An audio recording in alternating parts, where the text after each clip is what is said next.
So in the cattle we can see in the skeleton first, second, third, fourth, fifth, sixth, seventh, 8th, 9th, 10th, 11th, 12th and 13th thoracic vertebrae. After that lumbar vertebrae having transverse process, and prior to it these are cervical vertebrae. And in case of horse, if you see, this is the skeleton of horse. In this we can see 1, 2, 3, 4, 5, 6, 7, 8, 9, 10, 11, 12, 13, 14, 15, 16, 17 and 18. So total 18 thoracic vertebrae are found. You can see the ribs, that is if you compare it with the cattle, then you can find that they are broad. So in the cervical vertebrae today we are going to discuss in detail that they are forming the bony roof of the thoracic cavity, but is laterally formed by the ribs. Ventrally it is having this sternum here, this is the sternum. So the thoracic cavity, that is the roof is formed by these vertebrae along with that proximal end of the ribs which is forming. And there are 13 in number in case of cattle, 18 in horse, 13 in dog, 14 to 15 in pig, and fowl having 7. So in the body we can see this is the body of the vertebrae, this is the spinous process, this is the transverse process. So if we see in this different specimen like here, so we can see that the costal facets are found on the body. So this is the, suppose in one rib we can see here, these are the anterior oblique process, this is the vertebral foramen for the passing of the spinal cord, this is the transverse process, this is the posterior oblique process, and these are the costal facet. This is the body, this is the arch, this is the arch, this is the body. So body which is anteriorly convex and posteriorly it is concave, and this is the posterior articular, or that is a posterior costal facet or capitular facet. This is anterior costal or capitular facet, this is anterior articular or oblique process, this is posterior articular or oblique process in this aspect.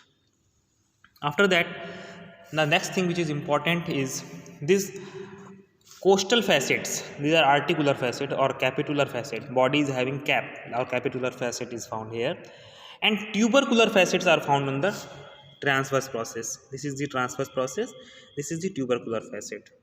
So we can see in the skeleton that these tubercular facets are articulating with the tubercle of the rib, and this capitular facet or this costal facet along with the structure of the vertebrae present anterior aspect having caudal costal facet forming a cavity that is articulating with the head of the rib,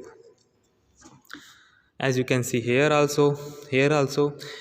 And anterior oblique process and posterior oblique process which is found here just above the vertebral foramen, in this aspect they are articulating with each other vertebrae, as we can see. Then the next thing which is important is the absence of caudal pair of costal facet in the last thoracic vertebrae. So in the last thoracic vertebrae, because this rib is articulating here in this aspect, this is the transverse process of the last thoracic vertebrae, so that is why costal facets in the last thoracic vertebrae is not found. And next thing is mammillary process, that is a distinct mammillary process is found in between the transverse process and anterior articular process. So if you see here, this is the transverse process and this is the anterior articular process or oblique process. In this aspect in between them, this is the found is process, this is called mammillary process. So these are the mammillary process which we can see here.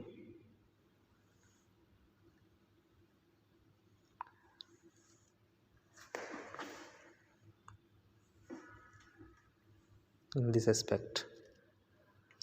Next thing that is important about the vertebrae in the thoracic region is they are having very small ventral tubercle like structure, but supraspinous process is very long, we can see, and after that they are backwardly projected and decrease in length. First few are having large length, and after that they are decreasing in length. Then next thing, the arch are small and their posterior notch are relatively large. This is the arch, posterior notch is relatively large. In this aspect we can see, and we can see that converted into the foramen in this aspect. So this is forming the foramen, that is called intervertebral foramen. This is called intervertebral foramen. After that, the next thing is that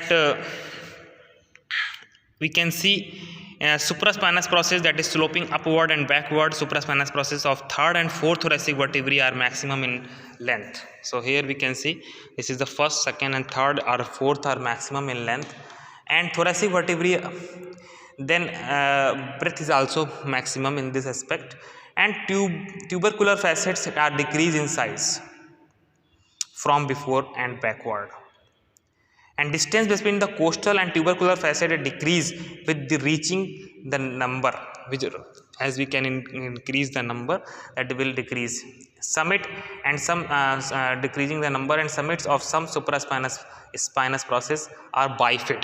So here you can see some are having some bifid appearance in this aspect also. So this is all about the thoracic vertebrae.